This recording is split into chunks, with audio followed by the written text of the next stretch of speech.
नमस्कार दोस्तों, आज हम लोग अपने सेशन में रोशन आनंद सर के द्वारा क्लासरूम में 100 क्वेश्चन का पेड टेस्ट जो डेली करवाए जाते हैं उसका सेट नंबर 2 को देखते हैं। अगर आप लोग चैनल पर नए हैं तो चैनल को सब्सक्राइब जरूर कर लें। पहला प्रश्न है, निम्नलिखित में से भारत के संविधान के किसमें पर्यावरण संरक्षण, संवर्धन तथा वन एवं वन्य जीव की रक्षा के प्रावधान किए गए हैं? ये दोस्तों सी को देखिएगा, तो इसमें ए और बी दोनों दिया हुआ, और ए और बी में दोस्तों देख रहे हैं ए और बी में क्या दिया हुआ है, तो केवल राज्य के नीति निर्देशक तत्वों में। बी में दिया हुआ है केवल मूल कर्तव्यों में। दोस्तों राज्य की नीति निर्देशक तत्वों की दोस्तों बात की जाए तो ये संविधान के भाग 4 में दिया गया है। संविधान के 36 जिसका अनुच्छेद 36 है। अगर बी में देखिएगा मूल कर्तव्यों को दोस्तों, ये भाग संविधान के भाग 4 के को में दिया गया है, और इसका अनुच्छेद की दोस्तों बात की जाए तो ये 51 के को है। दोस्तों आगे बढ़ते हैं, अगला प्रश्न को देखते हैं। अगला प्रश्न है, संविधान असाधारण परिस्थितियों में राष्ट्रपति को राज्यपाल की नीतियों के निर्वहन हेतु उपबंध कर सकता है? तो ये दोस्तों अनुच्छेद 160 में इसको कहा गया है, तो आंसर इसका यही हो जाएगा। अगर दोस्तों अनुच्छेद 162 की बात की जाए तो 162 के अनुसार कहता है कि राज्य के राज्यपाल को भूमिका कमोबेश देश के राष्ट्रपति के समक्ष करनी होती है, तो ये अनुच्छेद 162 ये कहता है।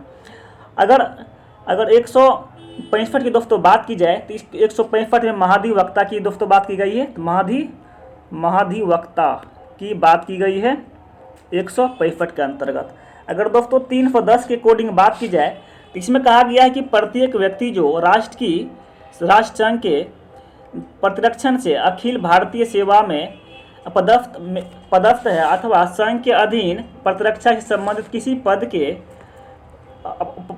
पर हो अथवा किसी सैनिक पद पर को धारण कर सकता है, ये 310 की अंतर्गत इसको कहा गया है, तो आंसर इसका यही है। आगे बढ़ते अगला प्रश्न को देखते। अगला प्रश्न है, भारतीय नयाचार या प्रोटोकॉल के अनुसार पूर्वता क्रम में निम्नलिखित में से सबसे पहले कौन है? तो ये दोस्तों सबसे पहले की दोस्तों बात की जाए तो ये अपने राज्य में राज्यपाल की जो बात जो कही जाती है दोस्तों, यही पहले है, तो आंसर इसका सी हो जाएगा। 3 का सी हो जाएगा। 3 का सी हो जाएगा। अगला प्रश्न है, निम्नलिखित में से किसने भारतीय संविधान की प्रस्तावना को हमारे संप्रभु प्रजातांत्रिक गणतंत्र की जन्म कुंडली कहा है? तो ये दोस्तों किसने कहा है? तो ये कहा है कि एम मुंशी के द्वारा ये कहा गया था, तो आंसर इसका डी हो जाएगा। अगला प्रश्न को देखते। अगला प्रश्न है, प्रधानमंत्री को उनके कार्यकाल के साथ सुमिलित कीजिए। प्रधानमंत्री को उनके कार्यकाल के अनुसार इसको सुमिलित कीजिए। अगर दोस्तों देवेगौड़ा की दोस्तों बात की जाए, इसकी कार्यकाल था 1996 से 1997 इसका कार्यकाल था। 1996 से 97 कार्यकाल था। अगर चंद्रशेखर की दोस्तों बात की जाए तो ये इसका कार्यकाल था 1990 से लेकर 1991 इसका क्या था? कार्यकाल था। अगर दोस्तों अटल बिहारी वाजपेयी की दोस्तों बात की जाए तो ये 1999 से लेकर 2004 तक इसका कार्यकाल था। अगर इंद्र कुमार की दोस्तों बात की जाए तो इंद्र कुमार का कार्यकाल था 1997 से लेकर 1998 से क्या था? कार्यकाल था। अगर विश्वनाथ प्रताप सिंह की दोस्तों बात की जाए तो ये 1989 से लेकर 90 के बीच था। 1989 से 90 के बीच इसका कार्यकाल था। इस अकॉर्डिंग आप लोग अपना आंसर में ला लीजिएगा। तो आगे बढ़ते हैं, अगला प्रश्न को देखते हैं। अगला प्रश्न है, भारत के उच्चतम न्यायालय के न्यायाधीश की आयु ऐसे प्राधिकारी द्वारा और ऐसे रीति के अवधारित की जाती है जिसका संसद विधि द्वारा उपबंध करे अतः स्थापित किया गया है। तो ये किस संविधान संशोधन के अकॉर्डिंग इसको कहा गया है? तो ये दोस्तों अगर 15 ऑप्शन ए ही में दिया गया है 15वें संविधान संशोधन, तो इसी के अकॉर्डिंग इसको कहा गया है। अगर देखते हैं दोस्तों 15वें संविधान संशोधन की दोस्तों बात की जाए तो ये 1963 में की गई थी। 1963 में इसकी की गई थी। अगर इसके वक्तव्यों को देखा जाए तो इसके अंतर्गत उच्च न्यायालय के न्यायाधीशों की सेवानिवृत्ति की आयु जो थे 60 वर्ष से दोस्तों 62 वर्ष कर दी गई तथा अवकाश प्राप्त न्यायाधीशों की उच्चतम न्यायालय में नियुक्ति से संबंधित प्रावधान भी इसी के अंतर्गत किए गए थे। अगर 16वें संविधान संशोधन की दोस्तों बात की जाए तो ये भी 1963 में ही इसकी भी की गई थी। अगर इसके अकॉर्डिंग बात की जाए दोस्तों, इसके द्वारा देश की संप्रभुता एवं अखंडता के हित में मूल अधिकारों पर कुछ प्रतिबंध लगाने की प्रावधान की गई थी।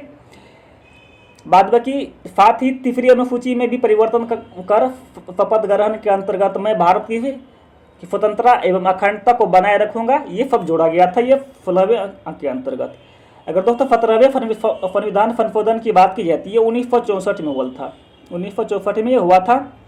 अगर इसके अकॉर्डिंग दोस्तों बात की जाए तो इसमें संपत्ति के अधिकारों में और भी संशोधित करते हुए कुछ अन्य मुख्य भूमिका प्रावधानों को 9वीं अनुसूची में रखा गया, जिसकी वैधता की परीक्षा सर्वोच्च न्यायालय द्वारा नहीं की जा सकती थी। इसके अनुसार ये 17वें के अनुसार हुआ। अगर दोस्तों 18वें की दोस्तों बात की जाए तो ये 1966 में इसकी की गई थी, 1966 में हुआ था 18वें संविधान संशोधन। अगर इसकी प्रमुख फैक्टों की दोस्तों बात की जाए तो इसके अंतर्गत पंजाब का भाषाई के आधार पर पुनर्गठित करते हुए पंजाबी भाषाई क्षेत्र को पंजाब एवं हिंदी भाषाई क्षेत्र को हरियाणा के रूप में गठित किया गया था। इसके ये 18वें के अनुसार था, तो इसका आंसर यही दोस्तों था। तो आगे बढ़ते हैं, अगला प्रश्न को देखते हैं। अगला प्रश्न है, कौन सा देश के 46वें अंतर्राष्ट्रीय कोलकाता पुस्तक मेले का थीम था? कौन सा देश 46वें अंतर्राष्ट्रीय कोलकाता पुस्तक मेले का दोस्तों थीम था? ये था स्पेन था। तो आंसर इसका डी स्पेन हो जाएगा। अगला प्रश्न को देखते हैं। अगला प्रश्न है, डॉक्टर श्यामा प्रसाद मुखर्जी राष्ट्रीय जल एवं स्वच्छता संस्थान का उद्घाटन किस राज्य में किया गया था दोस्तों? तो ये पश्चिम बंगाल से था, यहाँ ही किया गया था। आंसर इसका डी हो जाएगा। अगर बढ़ते हैं अगला प्रश्न को देखते हैं। अगला प्रश्न है करंट अफेयर। 30 जनवरी से 11 फरवरी 2023 तक मध्य प्रदेश में खेलो इंडिया यूथ गेम्स का कौन सा संस्करण आयोजित किया जाएगा दोस्तों? तो ये कौन सा आयोजित किया गया था? तो ये था 5वां जो था, यही आयोजित किया जाएगा। अगला प्रश्न है, नासा ने 16 नवंबर को अपना मून मिशन लॉन्च किया। नासा ने अब 16 नवंबर को अपना moon mission moon mission launch किया गया था। तो दोस्तों बोल रहा है कि इसका नाम क्या? तो इसका नाम है आर्टेमिस 1, इसका नाम है। तो इसका आंसर ये है आर्टेमिस का नाम। अगला प्रश्न है, किस भारतीय कवि राजनीतिक को ब्राजील के साहित्य अकादमी से संबंधित सदस्य के रूप में चुना गया है? तो ये दोस्तों कौन सा है? तो ये है अभय कुमार को इसे चुना गया है ब्राजील के साहित्यकार के रूप में, अकादमी के रूप में। अगला प्रश्न है, 12वां प्रश्न है, किस दिन शिक्षा मंत्रालय ने देश भर के स्कूलों और उच्च संस्थानों जैसे जनजातीय गौरव दिवस मनाने की घोषणा की है? तो ये दोस्तों कौन सी दिन की गई है? तो ये की गई है 15 नवंबर को की गई है। तो आंसर इसका बी हो जाएगा। अगला प्रश्न को देखते हैं।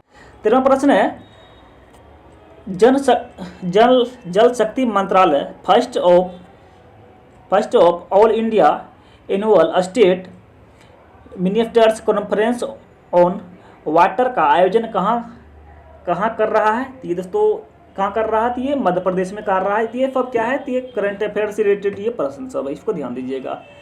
अगला प्रश्न है, निम्नलिखित में से किस राज्य ने अपने जग मिशन के लिए वर्ल्ड हेरिटेज अवार्ड 2023 जीता है? तो ये दोस्तों किसने जीता है? तो जीता है उड़ीसा ने जीत लिया। तो आंसर इसका ये हो जाएगा।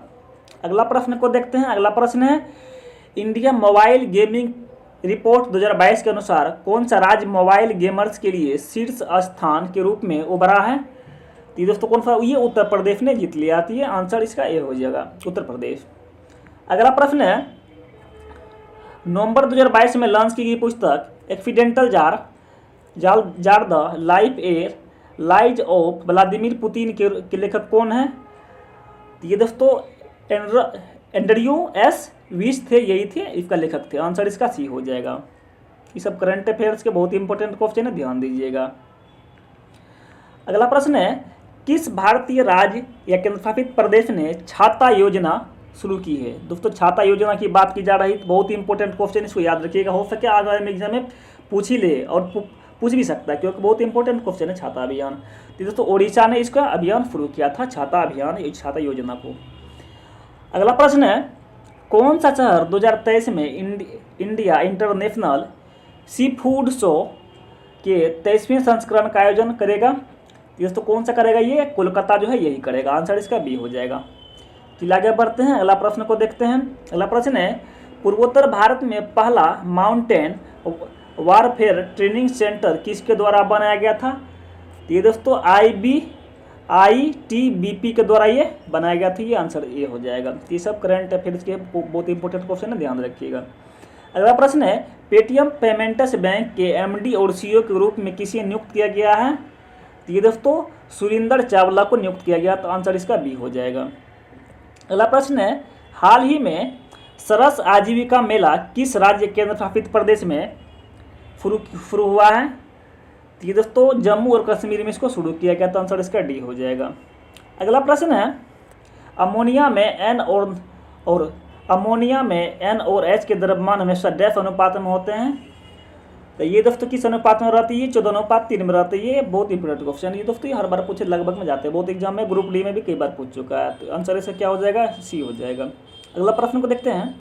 अगला प्रश्न है, एफ में जिसे क्या है, परमाणु संख्या 9 है और द्रव्यमान संख्या 19 है, में फ्लोरीन में न्यूट्रॉनों और प्रोटॉनों की प्रोटॉनों और इलेक्ट्रॉनों की संख्या लिखे दोस्तों। इस अनुसार पर तोड़िएगा तो द्रव्यमान संख्या बराबर होता है न्यूट्रॉन की संख्या प्लस प्रोटॉन की संख्या, ये सब होती है। तो इस अनुसार पर तोड़िएगा तो सब आ जाएगा दोस्तों। तो ये आंसर इसका सी हो जाएगा। बाद बाकी देख लीजिएगा आप लोग। अगला प्रश्न को देखते हैं। अगला प्रश्न है, रोगाणु मुक्त पेयजल बनाने के लिए किस रसायन का उपयोग किया जा सकता है? ये दोस्तों किसका उपयोग किया जा सकता है? ये CaOCl2 का ये निर्माण किया जा सकता है। बारी बारी से देखते हैं दोस्तों कौन क्या है नहीं है। CaOCl2 को दोस्तों बात की जाए तो ये दोस्तों इसको बोलते हैं ब्लीचिंग पाउडर बोलते हैं। इसका हिंदी नाम क्या है? ब्लीचिंग पाउडर है। बाद बाकी इसके इंग्लिश नाम की दोस्तों बात की जाए तो विरंजक चूड़ दोस्तों, इसका नाम विरंजक चूड़ है। बाद बाकी इसको ब्लीचिंग पाउडर भी इसको बोलते हैं, ब्लीचिंग पाउडर भी इसको बोलते हैं। अगर NaOH की दोस्तों बात की जाए तो ये सोडियम हाइड्रोक्साइड है। अगला प्रश्न, CaOH2 की दोस्तों बात की जाए तो ये कैल्शियम हाइड्रोक्साइड है, जिसे हिंदी में क्या बोलते हैं? चूने का पानी बोलते हैं। चूने का पानी इसको बोलते हैं। NH4OH को दोस्तों अमोनिया हाइड्रोक्साइड भी इसको बोला जाता है। तो आंसर इसका दोस्तों डी ही था। अगला प्रश्न को देखते हैं। अगला प्रश्न है, कार्बन तिथि निर्धारण में कार्बन का कौन सा समस्थानिक प्रयुक्त होता या होते हैं? तो दोस्तों कौन से होते हैं? ये केवल कार्बन C14 इसका निर्माण किया जाता है। अगला प्रश्न है, निम्नलिखित में से कौन सा घोल बिजली का चालक नहीं है? निम्नलिखित में से कौन सा घोल बिजली का चालक नहीं है? तो ये दोस्तों देखिएगा ग्लूकोज का घोल जो होते हैं ये बिजली का चालक ये नहीं है। अगला प्रश्न है, मधुमक्खी के द्वारा काटे जाने पर इनमें से कौन सी चीज़ आपको राहत देने के लिए उपयोग की जाती है? मधुमक्खी के द्वारा काटे जाने पर इनमें से कौन सी चीज़ आपको राहत देने के लिए उपयोग की जा सकती है? कि दोस्तों बेकिंग सोडा जो होते हैं यही राहत दिलाने के काम आते हैं। तो आंसर इसका बी हो जाएगा। अगला प्रश्न है, पसीनारोधी पदार्थों में समानतः निम्नलिखित में से क्या होता है? पसीनारोधी पदार्थों में समानतः निम्नलिखित में से क्या होता है? ये दोस्तों कैल्शियम के यौगिक जो होते हैं ये यही पाए जाते हैं। तो इनसे आंसर सी हो जाएगा। अगला प्रश्न है, 1 जूल बराबर क्या होता है? 1 जूल बराबर क्या होता है? ये दोस्तों 1 जूल बराबर होता है न्यूटन मीटर जो होता है यही होता है NM होता है। तो या एक लिखे या ना लिखे तो ये होता है NM होता है NM होता है न्यूटन मीटर। अगला प्रश्न है, गति का द्वितीय समीकरण दोस्तों यही है S बराबर UT प्लस हाफ ही T स्क्वायर, यही है। तो आंसर इसका ए ही हो जाएगा, 30 का ए हो जाएगा। अगला प्रश्न है, थ्रस्ट प्रति इकाई क्षेत्र को क्या कहा जाता है? थ्रस्ट प्रति इकाई क्षेत्र को दोस्तों क्या कहा जाता है? तो इसको बल बोलते हैं। तो आंसर इसका बी हो जाएगा। बल की बात कीजिए तो इसको दोस्तों न्यूटन होती है। अगला प्रश्न है, कार्योजेनिक डैश को दर्शाता है, किसको दर्शाता है?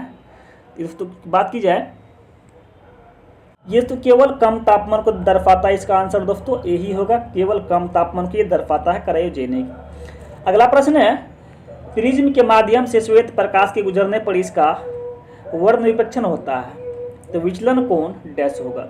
विचलन कोण क्या होगा देखते हैं, इसका आंसर क्या उपवन के अकॉर्डिंग चलते हैं। 30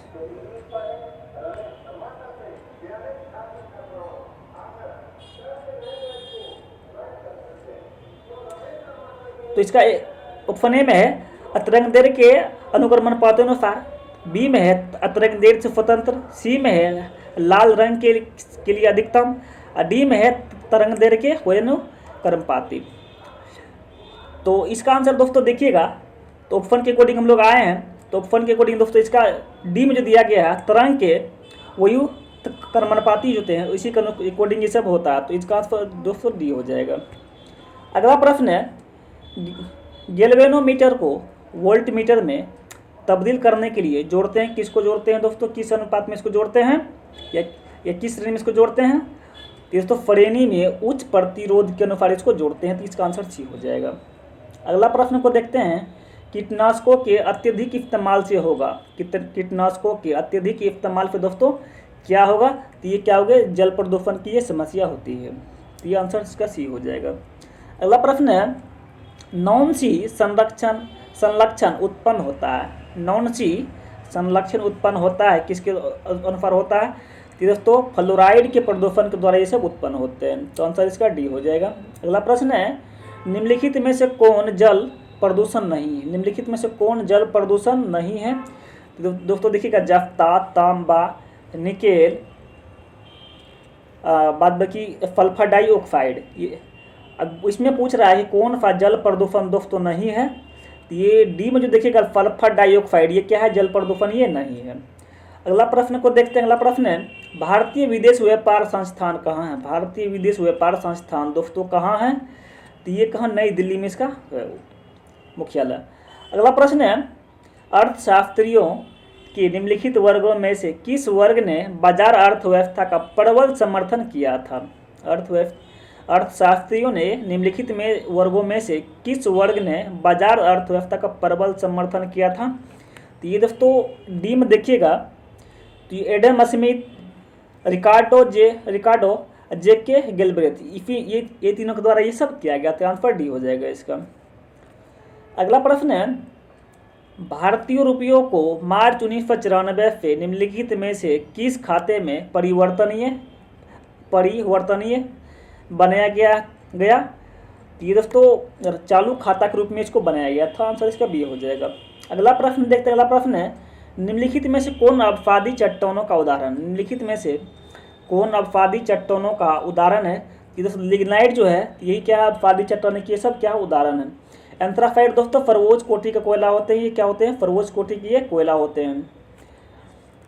अगला प्रश्न को देखते हैं, अगला प्रश्न है, निम्नलिखित में से कौन सा युग्म सुमेलित नहीं, निम्नलिखित में से कौन सा युग्म सुमेलित नहीं है, तो देखते हैं ऑप्शन के अकॉर्डिंग चलते हैं। पहला ऑप्शन है भारतीय प्राणी सर्वेक्षण संस्थान कोलकाता में है, ये दोस्तों सही है, कोलकाता में ही है। अगला प्रश्न है राष्ट्रीय भू भौतिकी अनुसंधान संस्थान हैदराबाद में, ये भी सही दोस्तों सही है। अगला प्रश्न है भारतीय राष्ट्रीय मांस अनुसंधान केंद्र हैदराबाद में है, ये भी सही है दोस्तों। डी में चलते हैं, डी तो जब ये दोनों सही तो डी ही गलत होगा। बोल रहा है भारतीय वनस्पति सर्वेक्षण लखनऊ में है, ये दोस्तों यही ऑप्शन के अकॉर्डिंग दोस्तों यही क्या है, गलत है। वनस्पति ये दोस्तों लखनऊ में नहीं, ये दोस्तों उत्तराखंड के अकॉर्डिंग, उत्तराखंड देख लीजिएगा, उत्तराखंड ही इसका आंसर होना चाहिए, देखो आप लोग देख लीजिएगा। अगला प्रश्न है वोकर कप किस खेल से संबंधित है, वोकर कप किस खेल से संबंधित है, तो दोस्तों गोल्फ जो होते हैं ये उसी से संबंधित होते हैं, वोकर कप, ये दोस्तों आंसर इसका सी हो जाएगा, बहुत इंपॉर्टेंट क्वेश्चन है। अगला प्रश्न है निम्नलिखित में से कौन सा युग्म सुमेलित नहीं, निम्नलिखित में से कौन सा युग्म सुमेलित नहीं है, देखते हैं वाटर फेम रिचर्ड आर्कराइट, ये सही है, तो दोस्तों पहला सही है। दूसरा को देखते हैं पावर लूम, तो ये किसके द्वारा, जेम्स हर ग्रीन सी, यही दोस्तों यही गलत है, ये इसके द्वारा नहीं किया गया था। बाद में आप लोग इसका डिस्क्रिप्शन देख लीजिएगा, उत्तर हुए क्या। अगला प्रश्न है, प्राचीन ग्रंथ रसमाला की रचना किसने की थी? प्राचीन ग्रंथ रसमाला की रचना किसके द्वारा की गई थी? तो ये दोस्तों सोमेश्वर जो थे, इसी के द्वारा ये सब किया गया था। अगला प्रश्न है, इनमें से किसने मिल्कमैन ऑफ इंडिया, इनमें से किसे मिल्कमैन ऑफ इंडिया कहा जाता है? तो ये दोस्तों वर्गीज कुरियन को मिल्कमैन ऑफ इंडिया कहा जाता है। अगला प्रश्न है, भारतीय वन्यजीव संरक्षण अधिनियम 1972 में कितनी अनुसूचियां थी? भारत के वन्यजीव संरक्षण अधिनियम 1972 में कितनी अनुसूचियां थी? तो दोस्तों 6 अनुसूचियां इसकी अनुसार थी। ये आंसर इसका सी हो जाएगा। अगला प्रश्न है, ढकनी किस राज्य का लोक नृत्य है? ढकनी किस राज्य का लोक नृत्य है? तो ये दोस्तों गोवा की ये लोक नृत्य है। आंसर इसका ए हो जाएगा। अगला प्रश्न है, निम्नलिखित में से लोही किसकी नस्ल है जो सर्वाधिक दूध देती है? तो दोस्तों ये भेड़ की ये नस्ल है। तो आंसर इसका डी हो जाएगा। अगला प्रश्न है, एनियक का पूरा नाम क्या है? एनियक का दोस्तों पूरा नाम क्या है? इसका दोस्तों नाम है electronic numerical integrator and calculator, यही इसका नाम है। इसका आंसर यही हो जाएगा दोस्तों, यही इसका नाम है एनियक का। अगला प्रश्न है, संविधान के किस अनुच्छेद के अंतर्गत न्यायालय द्वारा संसद की कार्यवाही की जांच करना प्रतिबंधित किया गया है? तो ये दोस्तों किसके अनुसार किया गया है? तो ये अनुच्छेद 122 के अनुसार इसका किया गया है। आगे बढ़ते हैं, अगला प्रश्न को देखते हैं। संविधान संशोधन की प्रक्रिया जिसमें आधे राज्यों की सहमति अनिवार्य है में संबंधित राज्य कौन कौन सी निकाय भाग लेती है? दोस्तों कौन कौन सी राज्य भाग लेती है? इसमें दोस्तों 2 ही भाग लेते हैं, विधानसभा तथा विधान परिषद, इसका 2 ही इसमें भाग लेते हैं। तो इसका आंसर ए और बी होना चाहिए। तो इसका आंसर ए और बी हो जाएगा। इसका आंसर बी हो जाएगा, बी टिक कर लीजिएगा। अगला प्रश्न है, निम्नलिखित में से किस समिति में राज्यसभा का प्रतिनिधित्व नहीं होता है? निम्नलिखित में से किस समिति में राज्यसभा का प्रतिनिधित्व नहीं होता है? तो ये दोस्तों आकलन समिति जो होते हैं, इसी में क्या होती है? समिति नहीं होती, प्रतिनिधित्व इसमें नहीं होती है। अगला प्रश्न है, निम्नलिखित में से कौन सा एक युग्म सुमेलित नहीं है? निम्नलिखित में से कौन सा एक युग्म सुमेलित नहीं है? दोस्तों अम्मान की दोस्तों बात की जाए तो ये कहाँ है? जॉर्डन है, इसका ये सही है। बिस्मटेक की दोस्तों बात की जाए तो ये तजाकिस्तान में नहीं दोस्तों, नहीं, आंसर का बी है। उलन बटर की दोस्तों बात की जाती है मंगोलिया में है। फनाइया की दोस्तों बात की जाती है अम्मान में, तो इसका आंसर भी ही गलत था। अगला प्रश्न को देखते हैं। अगला प्रश्न है, निम्नलिखित देशों में कौन सा स्थल अवरुद्ध देश नहीं है? निम्नलिखित देशों में कौन सा देश स्थल अवरुद्ध देश नहीं है? तो देखिए, पहला में अफगानिस्तान, दूसरा में लाइबेरिया। दोस्तों लाइबेरिया जो है यही नहीं है। तो बाद में कि लग्जमबर्ग, लाओस, ये सब ही है ये। अगला प्रश्न है, दक्षिणी अमेरिका का चौड़ा वृक्ष रहित घास मैदान कहलाता है? फिर से ध्यान दीजिएगा, दक्षिणी अमेरिका का चौड़ा वृक्ष रहित घास मैदान क्या कहलाता है? तो दोस्तों पम्पास कहलाता है। पम्पास प्रेरी दोस्तों यूएस हो गया, यूएस, ये प्रेरी का यूएस हो गया। अगला प्रश्न है, सौरमंडल सबसे ठंडा ग्रह है ये दोस्तों किसका है? तो ये क्या है? नेपच्यून का ये है। आंसर इसका ये हो जाएगा। अगला प्रश्न है, भारत तथा पाकिस्तान के मध्य सीमा रेखा एक उदाहरण है, क्या चीज़ का दोस्तों उदाहरण है? तो ये है अध्यारोपित सीमा का ये क्या है? एक उदाहरण है। अगला प्रश्न है, महादेव पहाड़ियाँ भाग है, किसका दोस्तों भाग पूछ रहा है? महादेव पहाड़ियाँ जो है वो किसका भाग है? ये दोस्तों फतपुरा की पहाड़ियाँ जो उसी की क्या है? एक भाग है। अगला प्रश्न है, लक्षद्वीप में कितने द्वीप है? लक्षद्वीप में कितने द्वीप है? दोस्तों ये 36 द्वीप लक्षद्वीप में है, 36 है। अगला प्रश्न है, कौन सी श्रेणी यमुना और सोन के मध्य जल विभाजक का कार्य करती है? कौन सी श्रेणी यमुना और सोन के मध्य जल विभाजक का कार्य करती है? तो ये तो कैमूर जो है ये क्या करती है? ये जल विभाजक कार्य करते हैं। इसका आंसर बी हो जाएगा। अगला प्रश्न है, बोल रहा है कि सूची 1 को सूची बी से मिलान कीजिए। तो 62 का देखते हैं सूची 1 सूची बी में क्या है। दे रहा है यहाँ, प्राकृतिक आपदा और और प्रदेशों के बारे में बोल रहा है कि बाढ़। बाढ़ क्या है दोस्तों, उत्तर प्रदेश तथा बिहार की क्या है, मैदान है। तो ये एक का दोस्तों 3 हो जाएगा, एक का क्या हो जाएगा, ये 3 हो जाएगा। ये बाढ़ जो क्या है उत्तर प्रदेश तथा बिहार की क्या है, मैदान है। बोल रहा है दोस्तों भूकंप, बोल रहा है थोड़ी दोस्तों बाढ़ की बात की जाए दोस्तों, हाँ बाढ़ बाद बाकी ये एक का 3 ही हो जाएगा। बोल रहा है कि भूकंप दोस्तों, बोल रहा है तो भूकंप क्या है, तो भूकंप हिमालय का गिरिपाद का क्षेत्र है, तो ये बी का ए हो जाएगा।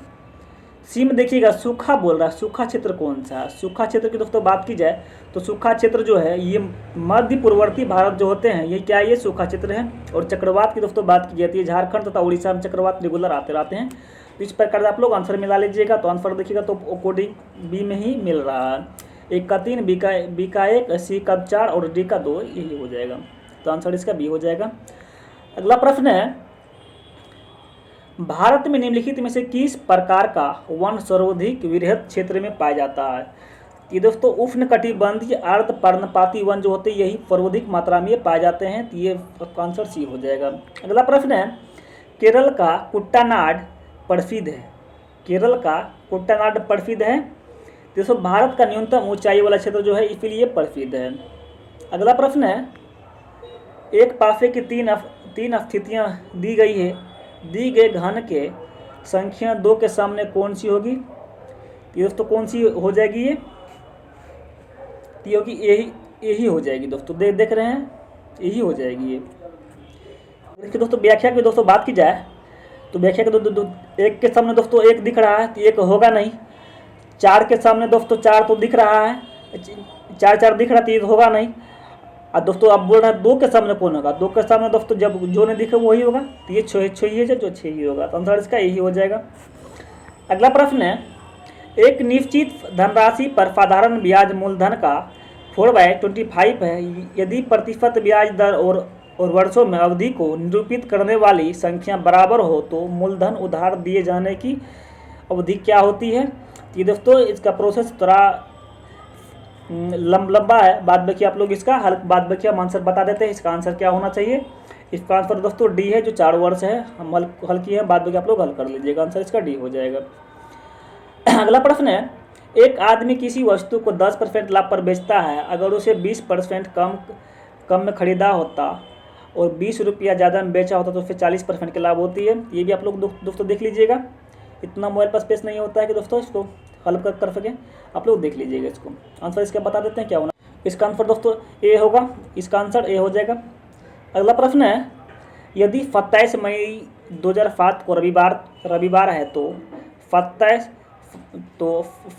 को सप्ताह का कौन सा दिन होगा। तो 27 को दोस्तों सप्ताह का कौन सा दिन होगा, तो बहुत इजी प्रश्न है, देख लीजिएगा बाद बाकी, ये रविवार इसका हो जाएगा। अगला प्रश्न है, 50 और 70 के बीच उन सभी संख्याओं की 6 से विभाज्य है तथा 10 और 45 के बीच, सॉरी दोस्तों 50 और 70 के बीच उन सभी संख्याओं का औसत जो कि 6 से विभाज्य है तथा 10 और 45 के बीच सभी अभाज्य संख्याओं के औसत के बीच का अंतर दोस्तों पूछ रहा है क्या होना चाहिए। तो इसका दोस्तों हो जाएगा 33.6, इसका आंसर हो जाएगा, आप लोग हल कर लीजिएगा। अगला प्रश्न है, एक बर्तन जिसमें 64 लीटर अल्कोहल है और उसमें 8 लीटर निकाल दिया जाता है और उतनी ही मात्रा उसमें मिला दिया जाता है, तो यह प्रक्रिया 2 बार और दोहराई जाती है, तो इस बर्तन में कितना अल्कोहल की मात्रा हो जाएगी दोस्तों। तो इसमें हो जाएगी ये 42.7/8, इसका आंसर हो जाएगा, इसका आंसर इसका सी हो जाएगा। अगला प्रश्न है, यदि एक वर्ग की भुजा को 4 गुना बढ़ा दिया जाए तब वर्ग का क्षेत्रफल कितना हो जाएगा दोस्तों। तो इसका कितना हो जाएगा, 25 इसका हो जाएगा, आंसर इसका सी हो जाएगा। अगला प्रश्न है, इमिश ला दर्रा किस राज्य में अवस्थित है। ये दोस्तों कहाँ अवस्थित ये है, ये लद्दाख में अवस्थित है, आंसर इसका ये हो जाएगा। अगला प्रश्न है, मुकुर्थी राष्ट्रीय उद्यान किस राज्य में अवस्थित है। मुकुर्थी राष्ट्रीय उद्यान किस राज्य में अवस्थित है। ये दोस्तों इसका अभी तक इसका सही सटीक आंसर इसका नहीं आ पाया है, एक बार आप लोग बाद में अपने अनुसार से देख लीजिएगा, जो है इसको निकाल लीजिएगा। अगला प्रश्न है, विभाजन की किस अवस्था में केंद्रक झिल्ली गायब हो जाती है। विभाजन की किस अवस्था में केंद्रक झिल्ली गायब हो जाती है। तो प्रोफेज जो होते हैं इसी अवस्था में क्या होती है, गायब हो जाती है, आंसर इसका सी हो जाएगा। एक अगला प्रश्न है, एक पौधे के तने या जड़ का घेरा किस कारण बढ़ता है? ये दोस्तों किस कारण से बढ़ता है? ये लेटरल मेरी स्टेम के द्वारा ये बढ़ता जाता है, तो इसका आंसर ए हो जाएगा। अगला प्रश्न है, बोल रहा है कि सूची ए को बी से मिलान कीजिए, सूची ए को बी से मिलान कीजिए। तो बोल रहा है प्लेग किस कारण से होता है? तो ये दोस्तों प्लेग की बात की जाए तो ये विषाणु कारण ये प्लेग होते हैं, तो इस एक का डी हो जाएगा। अगला बोल रहा है एड्स दोस्तों किस वजह से होता है? तो एड्स जो होते हैं दोस्तों ये विषाणु की वजह से होते हैं, इसके एक का 3 हो जाएगा। सी है गंजापन किस कारण से होता है? दोस्तों गंजापन जो होते हैं ये कवक के कारण से होते हैं, तो इसका 2 हो जाएगा। और मलेरिया दोस्तों ये क्या होता है? प्रोटोजोआ कारण से होते हैं, तो आप लोग बाद में की मिला लीजिएगा, तो मिलाइएगा तो देख रहे हैं दोस्तों 4 जो है 4 ही सही है, इसका आंसर डी हो जाएगा। अगला प्रश्न है, जीन के भीतर अनुक्रम आधार परिवर्तन कहलाता है। जीन के भीतर अनुक्रम आधार परिवर्तन क्या कहलाता है? दोस्तों ये क्या उत्परिवर्तन कहलाता है, इसका आंसर सी हो जाएगा। अगला प्रश्न है, टीबी बैंगन के संबंध में निम्नलिखित में से कौन सा कथन सही है? टीबी बैंगन के संबंध में निम्नलिखित में से कौन सा कथन सही है? प्रथम ऑप्शन, ये बैंगन की एक नई किस्म है। बीम दिया हुआ है कि ये एक आनुवांशिक रूप से परिवर्तनीय बैंगन है। सीम दिया गया है ये बैंगन की एक जंगली किस्म है। डी में दिया गया है कि ये एक क्या है? उपयुक्त में से कोई नहीं है। तो ये दोस्तों बी में जो दिया गया है यह एक आनुवांशिक रूप से परिवर्तित बैंगन है, यही सही है, तो इसका आंसर बी हो जाएगा। अगला प्रश्न है, जन्म के बाद पहले कुछ दिनों के दौरान बच्चे को माँ के दूध के माध्यम से कौन सा प्रतिरक्षी प्राप्त होता है? दोस्तों कौन से प्राप्त होते हैं? ये जो होते हैं IgA यही दोस्तों प्राप्त होते हैं, आंसर ए हो जाएगा। आयोडीन जो है यही सब प्राप्त होते हैं। अगला प्रश्न है, भारत को किस वर्ष WHO द्वारा पोलियोग्रस्त देशों की सूची से बाहर कर दिया गया है? दोस्तों 2012 में इसको भारत को बाहर कर दिया गया, तो इसका आंसर ए हो जाएगा। अगला प्रश्न है, किस हार्मोन के अल्पस्रावन के कारण मूत्र पतला एवं रक्त गाढ़ा हो जाता है? दोस्तों ये वेसोप्रेसिन जो हार्मोन जो होते हैं इसी कारण क्या होते हैं? मूत्र जो होते हैं पतला एवं रक्त गाढ़ा हो जाता है, तो इसका आंसर भी हो जाएगा। अगला प्रश्न है, अस्थायी परिवार नियोजन की विधि है। अस्थायी परिवार नियोजन की दोस्तों विधि क्या कहलाती है? तो दोस्तों कोपर्टी कहलाती है, इसका आंसर ए हो जाएगा। आंसर इसका ए हो जाएगा। अगला प्रश्न है, निम्नलिखित युग्म पर विचार कीजिए। निम्नलिखित युग्म पर विचार कीजिए। बोल रहा है, बुद्ध में देवात्मारोपण, बोधित्व पर चलना, मूर्ति उपासना तथा अनुसंधान। इसमें दोस्तों बोल रहा है कि उपयुक्त में से कौन सी विशेषता, ये विशेषताएं महायान बौद्ध मत की है। उपयुक्त में से कौन सी विशेषताएं जो होते हैं महायान बौद्ध की है? ये दोस्तों ये तीनों के तीनों क्या है? महायान बौद्ध की है, सभी सभी दिया गया दोस्तों, ये सभी सभी है, तो आंसर इसका डी हो जाएगा। अगला प्रश्न है, कौटिल्य के अर्थशास्त्र में गुप्तचरों के प्रमुख अधिकारी को क्या कहा गया है? कौटिल्य के अर्थशास्त्र में गुप्तचरों को दोस्तों बोल रहा है क्या कहा गया है? इस देखिएगा दोस्तों ये सर्वमहामाती कहा गया, इसका आंसर सी हो जाएगा। अगला प्रश्न है, प्रारंभिक होमोसेपियंस का उद्भव किस काल में हुआ था? प्रारंभिक होमोसेपियंस का उद्गम किस काल में हुआ था? दोस्तों ये उच्च पुरापाषाण काल में ये सब हुआ था, ये उच्च पुरापाषाण काल में इसका हुआ था उद्भव। अगला प्रश्न है, ऋग्वेद में हिमालय पर्वत की चोटी का उल्लेख, ऋग्वेद में हिमालय पर्वत चोटी का उल्लेख किस नाम से किया गया है? तो दोस्तों मुजवंत के नाम से किया गया था, इसका आंसर ये हो जाएगा। अगला प्रश्न है, प्रसिद्ध पुस्तक फाउंडेशन ऑफ इंडिया कल्चर, प्रसिद्ध पुस्तक फाउंडेशन ऑफ इंडिया कल्चर के लेखक दोस्तों कौन थे? तो ये थे श्री अरविंदो थे, यही थे, इसका बी हो जाएगा, श्री अरविंदो। अगला प्रश्न है, भारत सेवक समाज की स्थापना किसने की? भारत सेवक समाज की स्थापना किसने की थी? ये दोस्तों गोपाल कृष्ण गोखले थे, यही की थी, इसका आंसर सी हो जाएगा। अगला प्रश्न है, 1857 के दक्कन के दंगों का तत्कालीन दोस्तों कारण क्या था? तो इसका दोस्तों तत्कालीन कारण था महाजनों के द्वारा ऊंची ब्याज दर था, इसका आंसर बी हो जाएगा। अगला प्रश्न है, साराबंदी परियोजना, साराबंदी परियोजना 1922 किसके नेतृत्व में प्रारंभ हुआ था? ये दोस्तों चित्तरंजन दास थे, इसी के नेतृत्व में से प्रारंभ हुआ था, इसका आंसर ए हो जाएगा। अगला प्रश्न है, किसका कथन यह है कि कंपनी एक असंगति है परंतु यह उस व्यवस्था का भाग है जहां सब कुछ ही संगत है? दोस्तों बोल रहा है यह किसका यह कथन है।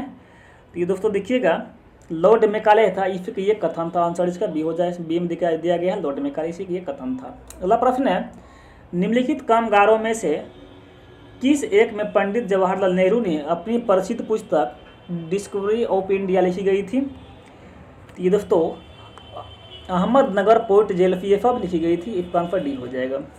अगला प्रश्न है मुंबई, मद्रास और कलकत्ता में उच्च न्यायालयों की स्थापना कब हुई थी। ये दोस्तों कब हुई थी, ये 1862 ईस्वी में की गई थी, मुंबई, मद्रास और कोलकाता में। इसका आंसर ए हो जाएगा। अगला प्रश्न को देखते हैं। अगला प्रश्न है